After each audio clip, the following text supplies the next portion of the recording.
তিনিটা কথা ক'ব বিচাৰিছোঁ। প্ৰথম কথাটো হ'ল আজিৰ পৰা আমাৰ ইয়াত মেডিকেল কেম্প ভাৰতীয় জনতা পাৰ্টীয়ে প্ৰথম পৰ্যায়ত প্ৰায় 16গৰাকী চিকিৎসক আহিছে। আমাৰ বিজেপিৰ মেডিকেল কেম্প আৰম্ভ হৈছে। দলৰ তৰফৰ পৰা কাপোৰ কানিৰ পৰা ৰিলিফ সামগ্ৰী আমাৰ অন্য বাকীকেইখন জিলাৰ দৰে যোৰহাট জিলাতো চলি আছে। আৰু তদুপৰি কাৰ্যকৰ্তাসকলে ব্যক্তিগতভাৱে বহু সেৱা আগবঢ়াইছে। আজিৰ তাৰিখত মই মোৰ কিছু ব্যক্তিগত প্ৰচেষ্টাত পূৰ্বৰ দৰেই আজিও 5,000 বটল ফেনাইল আৰু 5 টন ব্লিচিং পাউডাৰ আমাৰ দলৰ কাৰ্যকৰ্তাসকলৰ জৰিয়তে আগবঢ়াইছোঁ। এতিয়ালৈকে প্ৰায় 20 টন অৰ্থাৎ 20,000 কিলোগ্ৰাম ব্লিচিং পাউডাৰ আৰু 15,000 বটল ফেনাইল আমি প্ৰদান কৰিছোঁ। সেই যি কি নহওক, ইয়াত মূল কথা হ'ল সেই আনুষ্ঠানিকভাৱে আমি মণ্ডল সভাপতিসকলক অৰ্পণ কৰাৰ লগতে আমি সকলো আমাৰ যিমান সদস্য আছে সকলোকে আমি আহ্বান জনাইছিলোঁ, যোনে যেনেকৈ পাৰে যি যেনেকৈ পাৰে সহায় কৰিবৰ বাবে। আৰু কালি আমি সেইদৰে আপোনালোকে জানে যে এতিয়া কিছুমান বেলেগ ধৰণৰ বস্তুৰ প্ৰয়োজন হৈছে। চৰকাৰে ৰিলিফ সামগ্ৰী পৰ্যাপ্ত পৰিমাণে দিছে। এতিয়া আমি কালি মৰাণ চহৰত আমি মাহমৰা সমষ্টিত আমি 1000 তোচক 2000 গাৰু প্ৰদান কৰিছোঁ। এনেধৰণে প্ৰত্যেকগৰাকী কাৰ্যকৰ্তাই দলীয়ভাৱে আৰু ব্যক্তিগতভাৱে কৰি আছে। এতিয়া প্ৰথমতে আপোনালোকক মই যোৰহাটৰ বৰ্তমানৰ স্থিতিৰ বিষয়ে ক'ব বিচাৰিছোঁ। আমাৰ জিলাখনৰ মুঠ জিলা সৰ্বমুঠ 288খন বানাক্ৰান্ত হৈছিল। যোৰহাট জিলাত 288খন গাঁও বানাক্ৰান্ত হৈছিল। এতিয়া এই 59খন এতিয়াও বানাক্ৰান্ত হৈ আছে বুলি ক'ব পাৰি। আমাৰ যোৰহাট জিলাত 1,66,084 ব্যক্তি 1.5 লাখতকৈ অধিক 1,66,000 প্ৰায় বানাক্ৰান্ত হৈছিল। আৰু এতিয়াও 20,000 লোক আংশিকভাৱে বা সম্পূৰ্ণৰূপে এতিয়াও বানাক্ৰান্ত। টোটেল ভিলেজ এফেক্টেড 288 আছিল মুঠ, এতিয়া 59। তাতে পানী শুকাইছে, বাকীবিলাকত মানুহ ঘৰলৈ গৈছেগৈ। এতিয়াও 59খন গাঁৱত হয়তো ক'ৰবাত আংশিকভাৱে পানী হৈ আছে, এতিয়াও মানুহৰ চাফাই চলি আছে। টোটেল আমাৰ জিলাখনত 1,66,084 ব্যক্তি বানাক্ৰান্ত হৈছিল। আৰু আজিৰ তাৰিখত এতিয়াও 20,209 বানাক্ৰান্ত হৈ আছে। 1,66,084 জন 1,66,084। তাৰপিছত আমাৰ 7,277 হেক্টৰ ভূমি কৃষিভূমি বানৰ পৰা সম্পূৰ্ণৰূপে মানে বিধ্বস্ত হৈ গৈছিল। 7,277 হেক্টৰ 7,276 হেক্টৰ। আৰু এতিয়াও পানীৰ তলত প্ৰায় 377 হেক্টৰ মাটি এতিয়াও আছে পানীৰ তলত।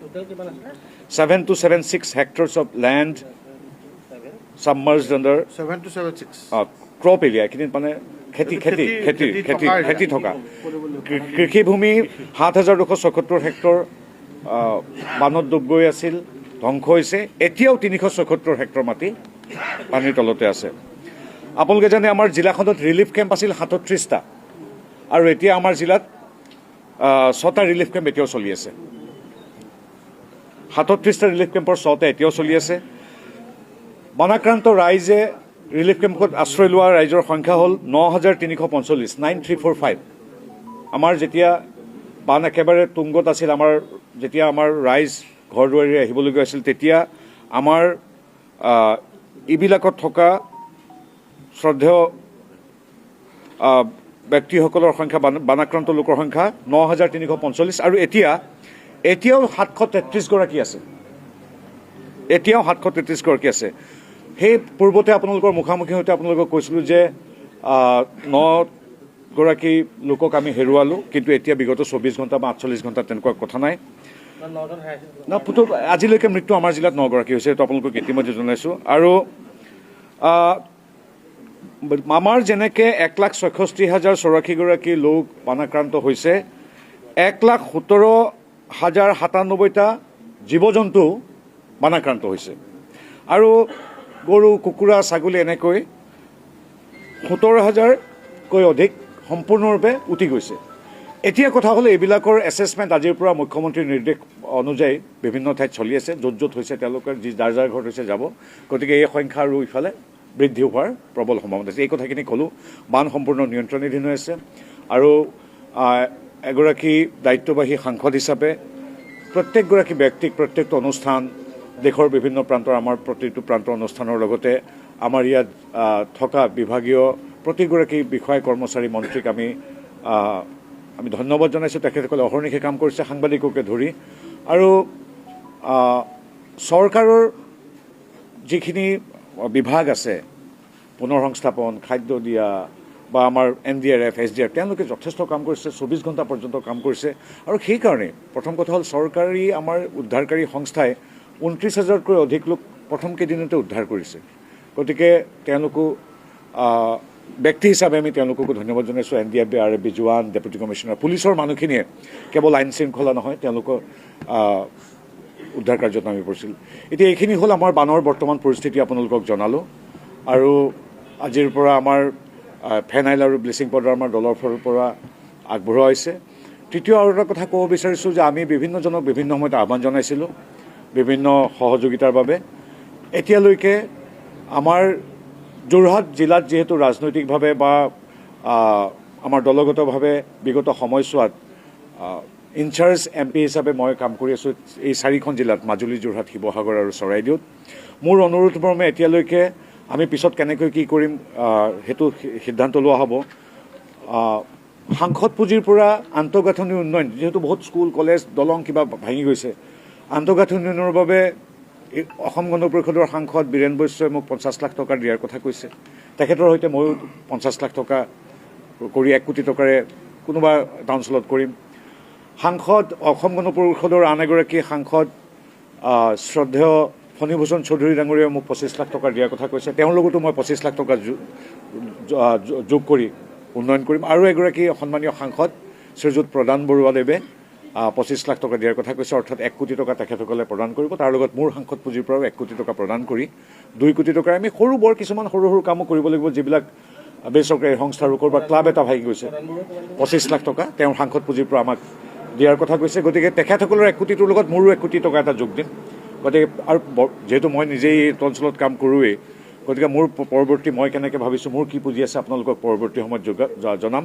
কোনোবা যদি সাংসদে কিবা এটা ইয়াত আন্তঃগাঁথনিৰ কাৰণে দিয়ে, তেতিয়াহ'লে মই কথা দিছোঁ যে মোৰ সাংসদ পুঁজিৰ পৰা সমপৰ্যায়ৰ পইচা তেওঁলোকৰ তাত দিম। যিদৰে বীৰেন বৈশ্য ডাঙৰীয়াই 50 লাখ টকা দিলে মোৰ পুঁজিৰ পৰা, সেই কামখিনিৰ বাবে 50 লাখ টকা, প্ৰদান বৰুৱাই 25 লাখ টকা দিলে, তাৰ সৈতে মোৰ পুঁজিৰ পৰা 25 লাখ টকা, ফণীভূষণ চৌধুৰীদেৱে 25 লাখ টকা দিলে, তেওঁৰ পুঁজিৰ সৈতে মোৰ 25 লাখ টকা, পুঁজিৰ পৰা 25 লাখ টকা দি, অৰ্থাৎ আজিৰ মোৰ সাংসদসকলৰ পৰা সংগ্ৰহ 1 কোটি টকা, আৰু মই নিজে 1 কোটি টকা আজি ইয়াত মাননীয় জিলা আয়ুক্তসকলৰ জৰিয়তে এই 3খন জিলা মাজুলী যিহেতু হোৱা নাই, এতিয়া মাননীয় বিধায়কসকলৰ সৈতে কথা পাতি আয়ুক্তসকলৰ জৰিয়তে এই ধন খৰচ কৰাব। সৰু সৰু খৰচ, কোনোবা এটা ক্লাবৰ বোলে মঞ্চটো ভাঙি গৈছে, টকা 5 লাখ লাগিব তাত মঞ্চটো ঠন ধৰিবলৈ। কোনোবা ক্লাব এটা সম্পূৰ্ণৰূপে ধ্বংস হৈ গ'ল, টকা 2 লাখ টকা দি তেওঁলোকক স্কুল বা যিখিনি আমাৰ সাংসদ পুঁজিৰ পৰা পৰা যায় তেনেধৰণে, বা স্কুলতে ধৰি লওক 10খন স্কুলত আমি 2 লাখকৈ দিলোঁ, তেনেধৰণে যিবিলাক স্কুল